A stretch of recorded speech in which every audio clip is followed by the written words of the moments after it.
Welcome to Rider Nation Station, presented by American Manufacturing Solutions, your total logistics partner, investing in Rider Nation Station and St. Mary's, Ohio, and to our other fine sponsors.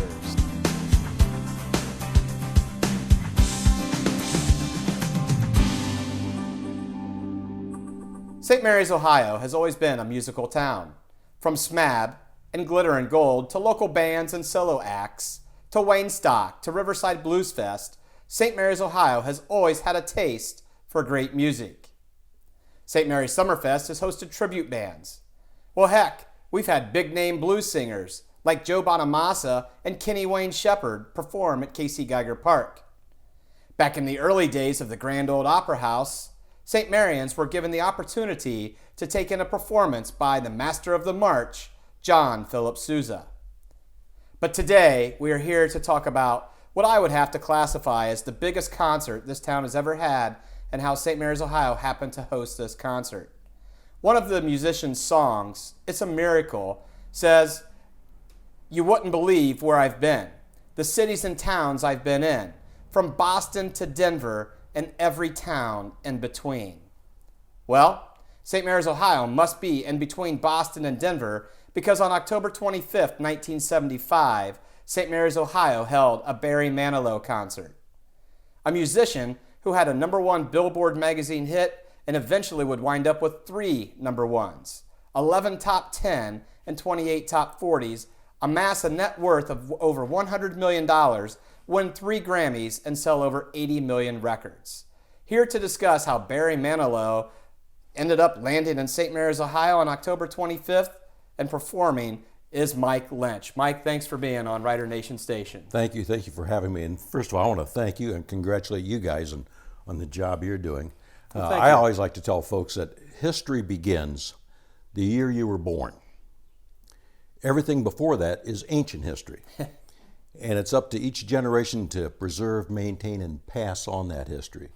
And whether you do it by stone tablets or papyrus or cuneiform or pen and ink or podcasts, congratulations on a job well done. Well, thank you. And as I told somebody the other day, yes, this is intended for people of today, but really the MO is posterity, 50 Absolutely. years down the road that this is available for them. So thank you very much for that.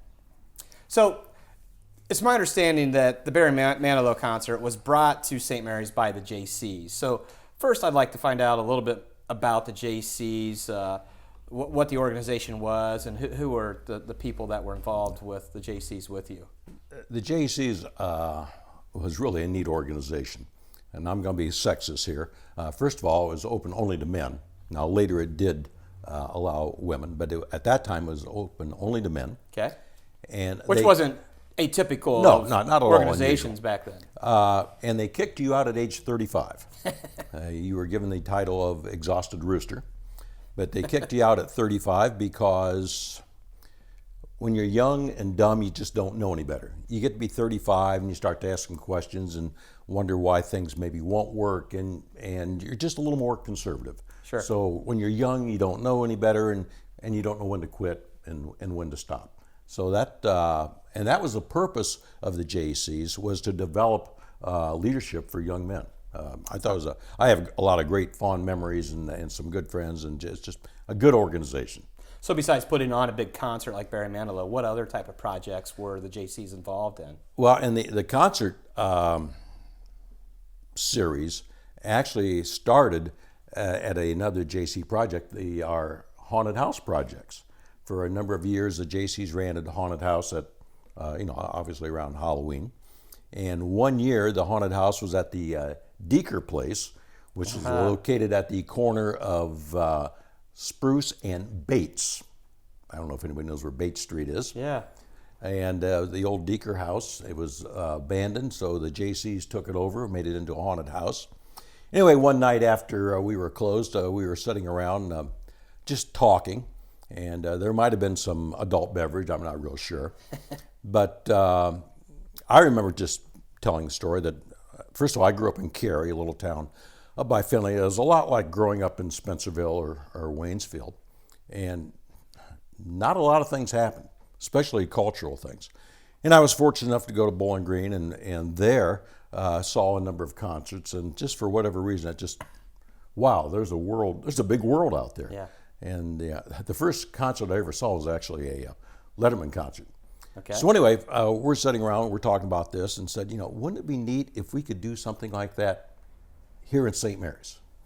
And one of the members took it upon themselves. They called the William Morris Agency, explained we're the Jaycees. This is what we do. Do you have any suggestions? And we think we'd like to maybe have a Letterman concert, but we've never done this before. And so we did some talking and talked with them. And strangely enough, back then, whenever you signed a contract, they expected 10% down, 40% 30 days in advance, and 50% balance the day of the show. If you canceled, you forfeited your 50%. The Jaycees never had any money. Okay. And whenever they did have money, they gave it away. So they were always broke. But anyway, we were able to sign a contract with William Morris for $7,500 with no money down.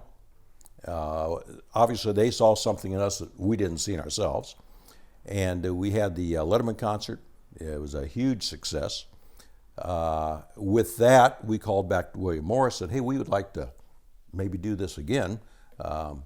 You got any ideas? And they suggested, there's this young guy. We think it would work out well for you. And that's how Barry Manilow came to town. Very interesting. Where was this agency out of, this William Morris? William Morris is probably one of the largest talent agencies in the world.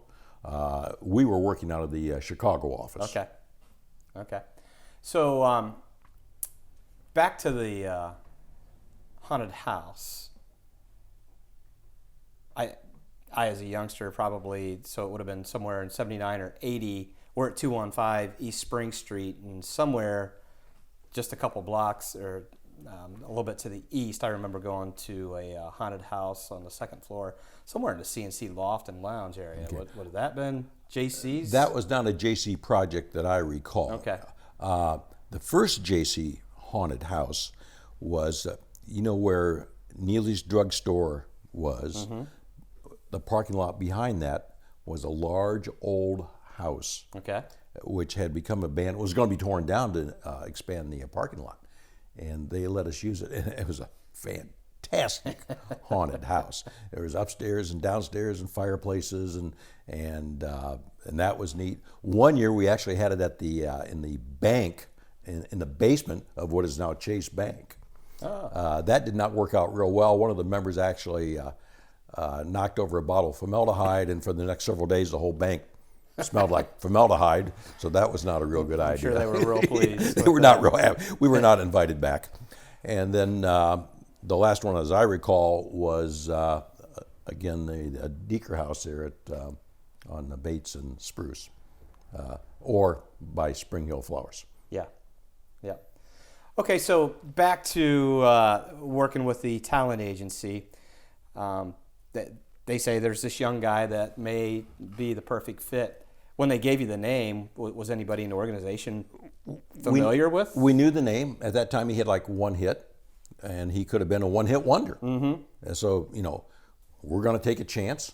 So you sign these contracts 6 months or more in advance. So what's going to happen in that 6 months? Well, obviously, his career took off. Right. Could it be Magic, Mandy? Of course, he had not even released "I Write the Songs," but he sang them here. Mm-hmm. So he was, a so you caught him at the right time. Oh, absolutely. And was that for another $7,500, or was he less than the Letterman? He was $7,500, and you'll hear some, I'm going to say, horror stories as we go on. And part of the problem was because he had made it big. He was here for $7,500. And he knew he could have been someplace else for 5 times, 10 times that amount of money. Right. Very interesting. So, was it you? You said you had seen the Letterman at Bowling Green State University. Were you the, as I've got it on my screen, the crazy person that said, "Let's do a concert"? Or How did that come about? Well, I don't know if I was a crazy person, but I was probably surrounded by a lot of other crazy people. So Okay. I like to think I was a part of it. But no one person makes something of this magnitude happens on their own. Perfect. It takes a lot of people to. And yeah, perfect opportunity to say. So who were your teammates in putting this Barry Manilow? It was the Jaycees, and just St. Mary's Jaycees. St. Mary's Jaycees, and you start mentioning names, and then you leave somebody out. Sure. But you don't just book a show, sell a couple tickets, and have a show. There's a whole lot of things that go on to make it happen. And again, because we were young and dumb and didn't know any better, the first thing you have to find is a venue. Mm-hmm. And at that time, we're going back, 44 years ago, the largest venue in the surrounding area was McBroom Gym. The only other place larger may have been Lima Senior. But at that time, you look at Van Wert, Salina, Sydney, Kenton, their gymnasiums were not nearly as large and nearly as new. And we had figured out that we could put 1,600 people in the bleachers. We could put 600 chairs on the floor. That gave us 2,200 people. We figured at $5 a ticket, we'd take in about $11,000, pay the talent $7,500, our other expenses, come away with another $2,000 to basically end up giving away. So mathematically, it worked made out. sense. But again, you just don't have a show that day. And I was just thinking back some of the things that we had to bring these 600 chairs in. That's all the chairs from West School. That's all the chairs out of the cafeteria. That's all the chairs out of the classrooms in McBroom. Have to set them up. Bill Sawmiller, the head custodian, he and his guys built a 24 by 24 foot stage because that was the requirement. And I remember one of the Jaycees looking at the stage, he said, "My house isn't this big." Bob Knosman ran the Crescent Theater down in Minster. His passion was lighting. So we get a hold of Bob, and anything we needed in terms of theatrical lighting, he had. Okay. So he brings in all the lighting, but now we have to have power for all the lighting. And Kim Whale and his guys from the city, they run a special power line into the gym so we can supply the lights and the sound. It just takes a lot of people coming together to make it all happen. And then Sunday morning, you got to make it all go away because come Monday morning, it's the gymnasium again. Yep. A couple of days after the performance, and the evening later, the Jaycees had taken out an ad just thanking all those behind-the-scene people that made that work out, and the city and the school and the Worm. I don't know what role that the Worm played, maybe advertising on the radio and WCSM. Okay. And, WLIO were mentioned, and the Crescent players, which I was interested to find out what role did they play, and you've identified that. And you mentioned school and a couple things, and again, because it was the Jaycees, there was a couple things that happened with the Letterman concert and found out we could do it, and we did it with the other concerts. First of all, McBroom Gym, an institution, but one of the requirements is we wanted to raise the glass backboards. Well, today you just push a button and they go up. Right. Back then, they had never, ever been raised since the day they were put in. So to ask the school to do that and for them to do it, we thought that was a pretty good accomplishment. The other thing was we needed a grand piano. Well, there was a grand piano on the stage of the auditorium. That thing had never, ever been moved. But since we didn't know any better, we asked, got permission, and Slide Moving and Storage actually moved the grand piano. So whenever we needed a grand piano, that's where it came from. Wow. It's not everybody was real happy with that, by the way. Right. Oh, that's great. One of the things that I've also found in the Evening Leader, and again, kudos to the Evening Leader. A lot of times we forget the importance of that hometown paper. Absolutely. To keep record of what did happen for when we go, how many years, 44 years later, to look at things. It's there for us. And so this was about 2 weeks before the concert was to take place, and the Evening Leader reported an interview they had with Barry Manilow, and one of the questions was, how did you end up, signing a contract to come to St. Mary's? and in print it said, "I'm not really sure how St. Mary's got added to the tour." And I believe he just got done performing in Chicago, and he was on his way to Flint, Michigan, and it fit into the schedule. And that's where the booking agency comes in. They kind of draw a map and see what fits. Geographically is going to work But to find out. him available on a Saturday evening is a stroke of luck. That's right. It was a Saturday night. And were you pretty confident that you could sell 2,200 tickets? We were, based on our success with the Letterman. With the Letterman. So yes, we knew we could do it. Were they 2,200 St. Marians, or did you advertise kind of regionally to make certain that you got... We advertised St. Mary's and surrounding counties. But having said that, and we also kept records, developed a mailing list so we could, announce future shows. And one of the things we did find out that about half the people were from out of town. It was something we wanted to do locally, but again, a lot of people came from not only out of town, out of county, in some cases out of state. And I think that's what the folks who put on the Blues Fest found out, and I think Wayne Stock has a lot of out-of-town people as well. So a big boon, bringing their money into the town. 8 p.m. concert Saturday night. Do you recall when you started seeing people lining up at the doors to get in? I remember, yes. And I'm going to back up to the Letterman concert because a lot of the things we learned from the Letterman concert we were able to apply. But anyway, start lining up at 4 o'clock, and the line stretching from basically the front door there, the main entrance, all the way back down past the entrance to the high school, the old high school. And I remember one of the members looking out over the crowd and saying, they won't all fit. Well, they did. Yeah. We had done the math, but you just see 2,200 people lined up. Yeah. And you wonder. So it was $5 to get in, and it was general admission. Yes.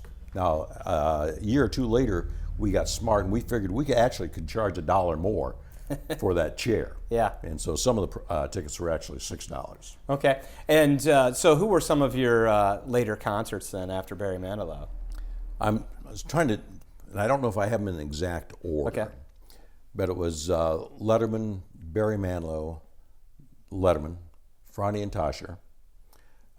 We had booked Jerry Reed, and then he canceled. And then we substituted that with the New Christie Minstrel, and that simply didn't happen. For a lot of different reasons, the interest had fallen off, and the Jaycees got out of the concert business. Okay. So I also read in the Evening Leader that you had a pretty good indication going into the concert that you're going to have them all sold, because I think 2 days before you're saying in the paper there's only 25 tickets left. So they were selling like hotcakes. And you just talked about Jerry Reed canceling. I also read in that same blurb that you were reaffirming that Barry Manilow was definitely going to be here on October 25th for the 8 p.m. concert, even though he had just canceled his Ohio Northern concert, which was to be a week later. He has been confirmed to be there. Were you ever sweating bullets that, like Jerry Lee? Well, not so much. You just do. I mean, what could possibly go wrong? And so you really don't feel comfortable until you see them actually walk into the gym. Yep. Until you actually know they're here. So yes, there's always that anxiety. And there had to be a little bit of anxiety because he was, according to the Evening Leader, feeling a little ill, under the weather. Yes. Fighting a cold, which is every singer's worst nightmare. Right. Well, laryngitis would be the worst. But when did you find out that he's going to cut his performance a little shorter and bring in this comedian act out of Chicago called Jeff and Ernst? Yeah, I'm not even sure we really knew until like day of. And Jeff and Ernst, and I actually Googled them today. Okay. And at that time, two young comedians out of Second City in Chicago. They had just signed with William Morris and traveled with Barry for a while, then also traveled with the Spinners. But both of them have since moved to Hollywood. They both have had long careers in Hollywood in film and TV. I think Jeff has appeared in like over 72 different movies. But anyway, I'm going to tell you, kind of got their start here in St. Mary's. Here in St. Mary's, yeah. And just as I recall, just two really nice young men. We had a little party afterwards, and they showed up and entertained the Jaycees, and just a couple good guys. Did they put on a good show? Yes, I just know they were funny. Yeah. But everybody was waiting for the main event. Mm-hmm. They did a good job. They went on for about I'm going to say about a half hour or so, and then they're done at, I don't know, it's about 8:45, and we're figuring on a 15-minute intermission. It's 9 o'clock, 5 after 9. People are starting to stomp their feet. People are starting to clap their hands. You're starting to get a little nervous. About 9:15 then, and I'm standing next to the manager, and he says, we got this under control. We want them. Yeah. We want them to be excited, and so this is an intentional delay. And when Barry came out about 9:15, it was, again, if all you did was bought a ticket and sat in the seat, you had a great evening. All righty. So we're going to talk after these messages with our sponsors to see what the actual concert was like with Mike Lynch, who was the one who helped promote the Barry Manilow concert. We'll be right back after this. This segment of tonight's broadcast has been brought to you by Minster Bank, helping people achieve financial success in support of the Rider Nation and the St. Mary's community. The Evening Leader, chronicling the history of St. Mary's for over 100 years. And like a good neighbor, Lori Yelton, your local State Farm agent, is there. Welcome back, and it's time for This Day in History. This Day in History, May 14th, 1975, the year of Barry Manilow in St. Mary's, Ohio. Making the headlines in the Evening Leader, promotional signs for JVS are popping up around the area. Approximately 250 signs going up in St. Mary's, 1,000 throughout the towns that are affected by the possible JVS. Also making headlines, the trustees of the St. Mary's Chamber of Commerce set June 1st as the 10th Walk with Nature. Trustees also voted to go on record as being in favor of the Auglaize-Mercer Joint Vocational School District to construct and operate a school between St. Mary's and Salina, which must have been voted down. And Lori Rammel and Stephen Dews were first-place winners of the Fraternal Order of Eagles state finals of Our God, Flag, and Country Oratory Contest held in Marion, Ohio on May 18th. Both received a $200 savings bond and will address the Eagles Convention in Toledo on June 20th. That is This Day in History, May 21st, 1975. Thank you to the following sponsors for helping to bring This Day in History: Lori Elton State Farm, Minster Bank, and the Evening Leader. So, Mike, right before the break, you mentioned that if you just purchased a $5 ticket, you saw one whale of a show. Obviously, it's kind of like when you go to the restaurant. You necessarily don't want to go into the kitchen. Right. We talked that Barry Manilow was contracted for $7,500, and timing was everything on the side of the Jaycees, because it would have been 10 times that amount had it been 6 months later. Have you? How was Barry upon arrival? And he wrote in his song Boston and Denver and every town in between, but maybe he wasn't as excited to be in every town like St. Mary's. Was there a negative disposition on his part when he arrived and dealing with the Jaycees before he went on stage? Well, not many of us really even saw him. Oh, okay. Dealing with his people. About a week or so before, we got a phone call from his people. wanting to know if we could have a limo service to pick them up at the airport. And we told them, there are no limos in St. Mary's. We will gladly come down and pick you up in our cars, but there are no limos. To which they said, just forget it. We'll drive ourselves. So they rented a car and drove up. So that should have maybe been a clue. But right. Anyway, the day of, probably about 10 o'clock in the morning, his crew starts to come in. The technical people, I know the light people came in and they looked around and saw the lights. And they said, we can't have a concert here. These lights are totally inadequate. And so we got out our contract and said, now, these are the lights that you requested, right here, here, and here.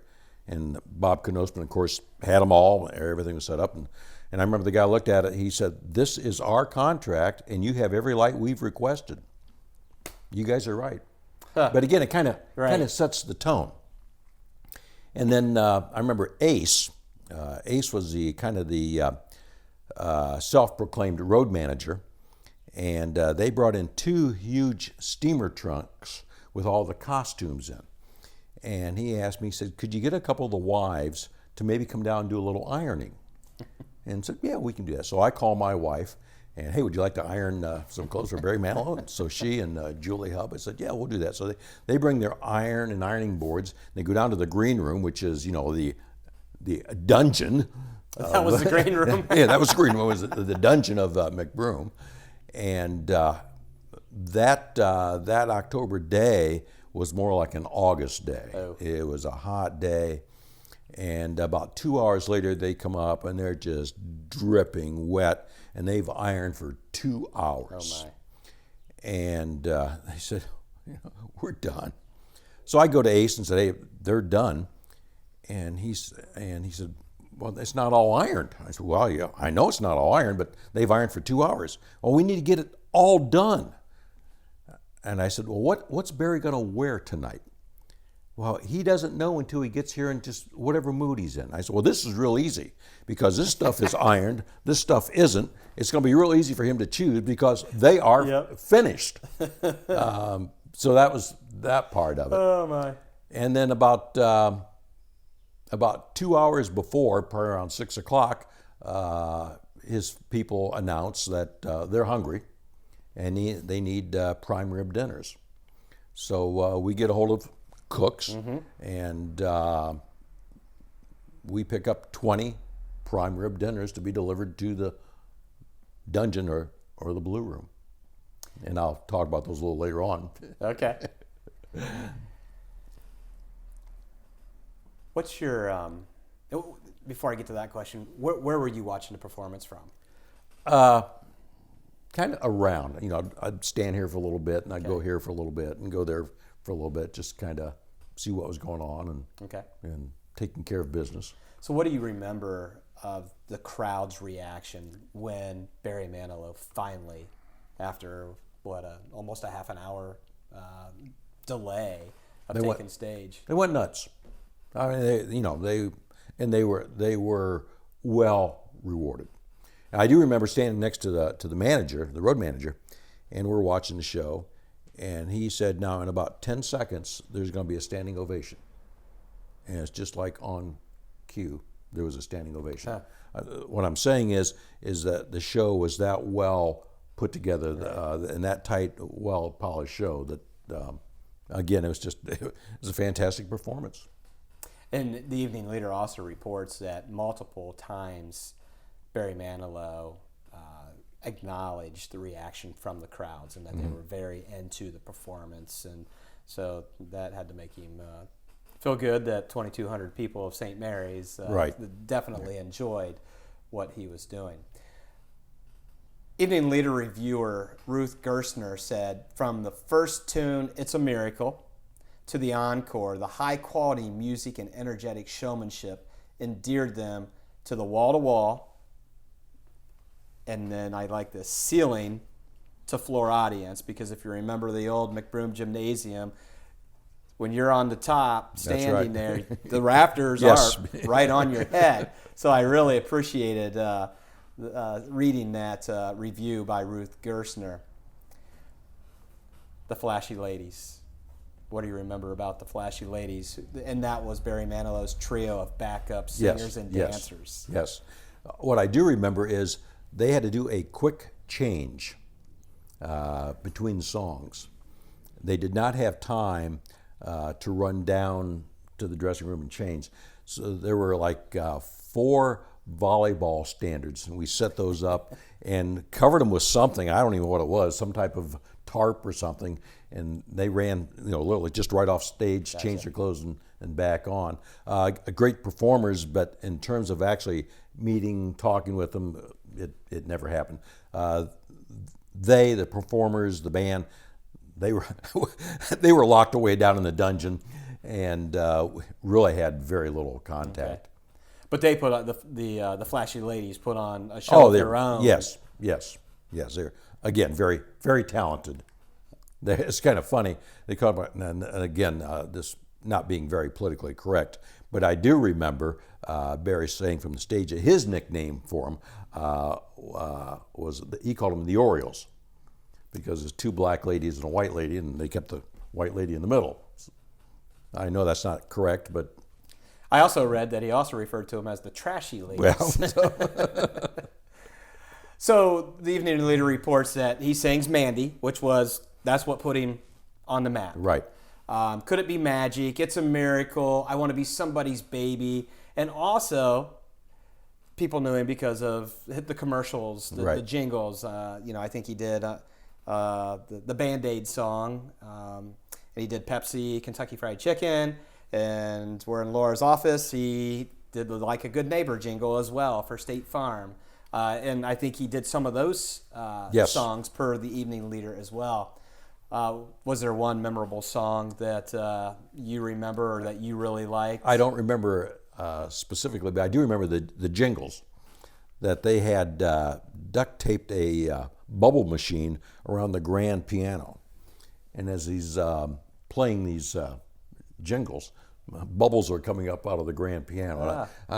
Again, I'm quite sure that was not fully appreciated by some people, But, first, you've moved that grand piano that's never been moved. Then you turn it into a bubble machine. The other thing that I really liked reading about was Barry Manilow introduces a song that he says is going to be his next release, and it's I Write the Songs. Yes.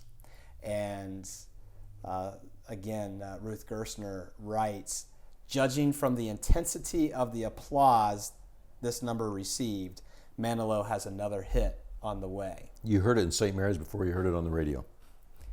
85 days later, it's a number 1 on the Billboard charts.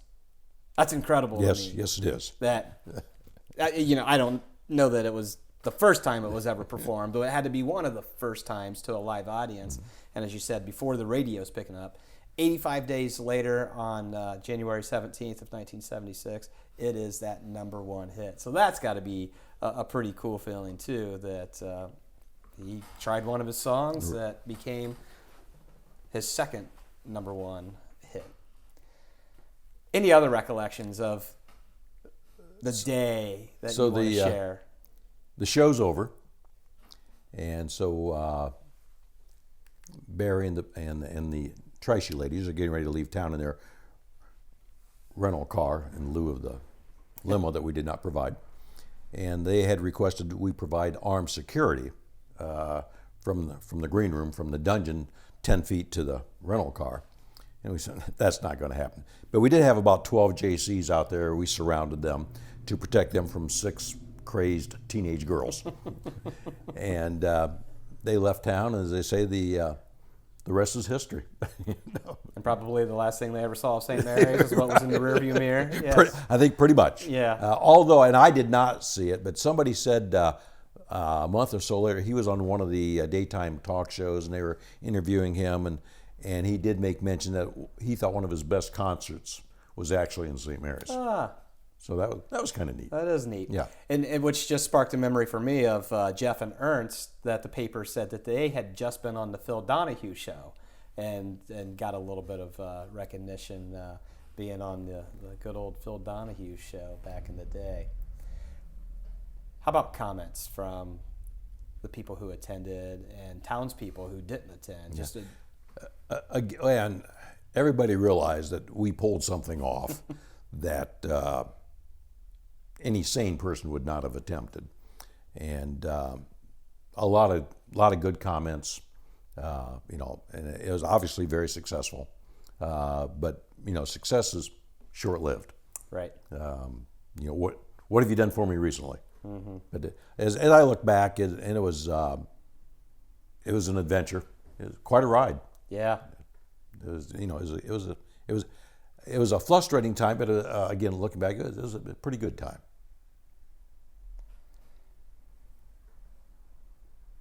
So my last question for you. Would you do it again? Would I do it again? Knowing what I know now, well, first of all, my first question would be, where are we going to have it? And then you have to do the math. And of course, I think Barry now is pretty much retired, but I had developed a relationship with the agent there in Chicago, and when I would talk with her, she'd always tease me, and she'd say, "Now, I can get Barry Manilow for you for $85,000." And I remember saying, "Really?" So, well, I think I can do it. But again, if you do the math, now, and $5 a ticket, that was a stretch. Now, today we pay $50, $75, $100, drive 200 miles and think nothing of it. So, times have changed. Well, maybe you can pull Barry Manilow out of retirement and say, hey, let's do a 45th Yeah, anniversary show back in St. Mary's, Ohio. But you stop and think, the gym's not there. Mm-hmm. Cooks is not there. You cannot duplicate the past. But we may be able to get the limousine now. Well, that's a possibility.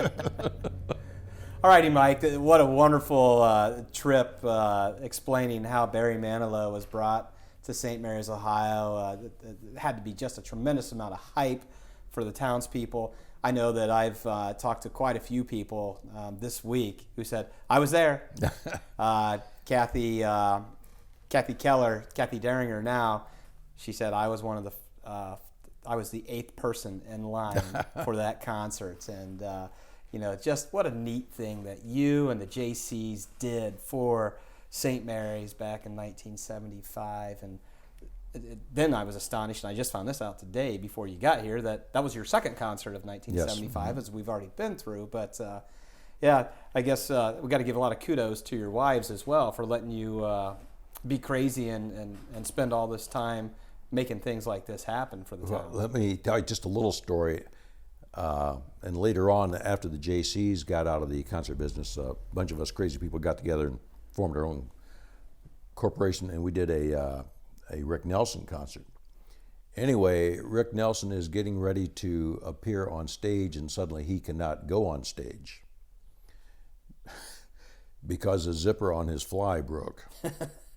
Now, if you know my wife, she always carries this 30-pound purse that has everything in it, including a safety pin. So she saved. She saved the concert. She saved the concert. Oh, that's great. That's great. Well, any last thoughts on the concert from catching Barry Manilow to the review afterwards? Knowing what I know now, I probably wouldn't do it again. But again, we were young, didn't know any better, and I guess that's the neat thing about being young is you're willing to take chances that maybe you wouldn't do. And maybe this is a good springboard for 18 to 35-year-olds today in St. Mary's of collectively coming together and seeing what they can do for St. Mary's, Ohio, be it a concert, be it a business, what have you. Mm-hmm. But I like the mantra that once you're 35, you're too conservative and you're going to say no too easy. So it's got to be the younger people that make it happen. Yeah. And again, that was kind of the purpose of the Jaycees. Are they disbanded altogether as an organization? I honestly don't know. I do know this. Is a number of years later, I was invited back to speak to the Jaycees on some event. And I walked in, I had been in the Jaycees until I had gotten too old. But when I got there, first of all, they'd changed the age from 35 to 40. And they allowed women. And so the meetings they just weren't the same. We're not talking sports, we're talking child care. You go to the refrigerator, there's not beer, there's Diet Pop. And 6 months later, they folded. Now, maybe it was because of my speech they folded, I don't know, but it wasn't the same. Yeah. Well, some things change and some things are cyclical, and we'll come back full circle. So we'll see what's on the horizon here. Well, we're going to take our second commercial break, and we're going to be right back with the Rider Nation Station Word Association. This segment of the Rider Nation Station has been brought to you by Albert Sporting Goods at 121 West Spring Street, serving the St. Mary's community since 1980. Plus One Professionals Real Estate, selling St. Mary's from the corner of Spring and Chestnut since 1982. Welcome back to Rider Nation Station Word Association. Please stop in to see the fine folks that support Rider Nation Station. Stay local the best that you can and tell them thanks for supporting the Rider Nation Station. All right, Mike, first thing that pops up, pops on the screen, and I tell you, what are you thinking of? So let's go Mackey Trailer Sales. Know where it was? Now it's what the city owns it. It's now the light distribution. Yes. Know where it was? I know they had the trailer park back behind. Perfect. And that's about all I really remember of it. Then that'll move us not too far away. Tasty Treat. Right next door. I spent more than my fair share of time there. Great ice cream. Great ice cream. And my memory is Little League Baseball, Minor League T-ball. If you won, sometimes the coach would take you and get you ice cream there. Papa Artie's. Papa Artie's, the home of French fried pickles. First thing I think of. Yep. It was a fun place. Kind of missing those French fried pickles from Papa Artie's. And the last one, Hudson Jewelers. Still here. After 100 years. Yeah, still here. Just great place. I'm going to go on a limb. 1890 something, I believe, is when they first got established, and still here. That's amazing. What a true testament to the Hudson family for keeping that business continuing on. So that is awesome. All righty, well, you did well. No passes, and thank you for playing. And again, thanks to the fine sponsors, Plus One Professionals and Albert Sporting Goods. Again, stay local the best that you can. Tell them thanks for supporting Rider Nation Station. Well, if you've got any comments, if you attended the show back in 1975, we would love to hear from you in the comments section. Love to hear your little interesting tidbits or what you remember about Barry Manilow, Jeff and Ernst, the flashy ladies, perhaps watching Mike run around like a chicken with his head cut off, trying to make everything work out. So. But if you can, in the Facebook comments and YouTube, or send us an email to ridernationstation@gmail.com. We would love to see as much interaction on this as we possibly can get from you. Well, we've come to the end of our show. It is our hope at Rider Nation Station this podcast did entertain, educate, enlighten, and elevate your perspective about St. Mary's, Ohio. We hope a story has been told that augments the development of relationships, old and new, to promote growth for all who do, did, and will call St. Mary's, Ohio home. Again, I want to thank Mike Lynch for providing us the history lesson of how Barry Manilow came to St. Mary's, Ohio. Next Tuesday will be Education Week, and we will have a conversation with former Memorial High School Principal Quint Clark and current Memorial High School Principal Jonathan Burke. Stay tuned, find out the similarities and differences of being a high school principal at Memorial High School. I hope you think positively about our town, the town we did not inherit from our ancestors, but the town we borrowed from our grandchildren. Peace to you, my fellow St. Marians, always and always. Thanks again, Mike Lynch, for sharing your story about St. Mary's' greatest show. This episode of Rider Nation Station has been sponsored by American Manufacturing Solutions, your total logistic partner, investing in the St. Mary's community. Albert Sporting Goods at 121 West Spring Street, serving the St. Mary's community since 1980. Plus One Professionals Real Estate, selling St. Mary's from the corner of Spring and Chestnut since 1982. Minster Bank, helping people achieve financial success and supporter of the Rider Nation and the St. Mary's community. The Evening Leader, chronicling the history of St. Mary's for over 100 years. Like a good neighbor, Laura Yelton, your local State Farm agent, is there.